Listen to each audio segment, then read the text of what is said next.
Who is Francis Atwoli, the workers' union representative, working for? Huh? Of what benefit are these umbrella bodies if they can't talk about the plight of workers? Huh? How is Francis Atwoli helping us? Or his work is to tell us about the BBI? 60 companies in the Nairobi Stock Exchange have laid off workers. 388 companies have been dissolved between March and August this year alone. And all Atwoli can tell us is about BBI, about Ruto, and some political prediction that nobody asked him about. Atwoli was elected to represent the workers and to raise their grievances in the umbrella body. I would have been, we would have been happy to see Atwoli negotiate for the economy to improve. Instead, all he does is to sing BBI, Mara Ruto this, Ruto that. How is Ruto this, Ruto that helping us?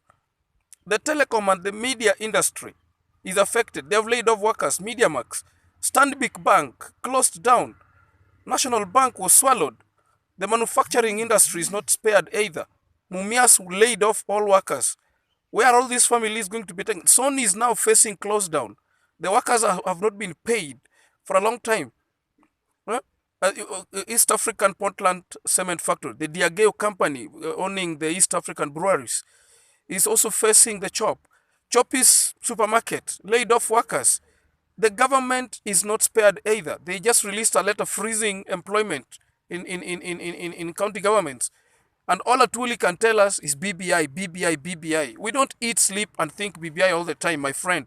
Those workers have families, and those families have to be taken to school. They have toilets in their homes. They have to eat and go to those toilets. And how will they do that if they're being laid off? Companies are closing down. They fear economic downturn. So far, 100 companies have closed shops, facing bleak future. We want Atwoli and his team to wake up and face the government before there's a revolt like that which happened in Egypt. The plight of thousands of Kenyans who are being laid off, hangs in balance. The private sector, the informal sector is not spared either. The informal sector employs about 18.4 million workforce, which is about 83 point something % of the Kenyan workforce. They are also not doing fine. The economy is struggling. And all Atwoli can tell us when he walks into a national TV station is either showing us how expensive his phone is, or he's telling us how he's wealthy, or how he's too.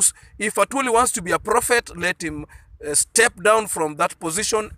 Let him go and open a church so he becomes a prophet. We cannot have an international unionist who is not helping his own country, yet he purports to be representing the whole world. Where? How is this trade organization helping us? Atwoli is one of the richest Kenyans we have. And I don't know if Atwoli has grandchildren. He's not helping us at all. We are tired of being told Ruto, Ruto, Ruto by Atwoli. Now Atwoli must wake up and tell us what we want to hear as Kenyans workforce. The majority Kenyans who have entrusted him to talk about the workers' union should wake up. Unless it's also becoming a political tool which is being used to embezzle funds. NSSF went down here, was going down when he was in the board. He did nothing. Workers' money got lost in the umbrella body. No. It is time Atwoli woke up. Or else, let him go. When Sosion is fighting for the teachers' welfare, Sosion is being fought. And he's doing nothing to help Sosion. This Nancy Macharia thing, thinks Kenya belongs to her. My friend,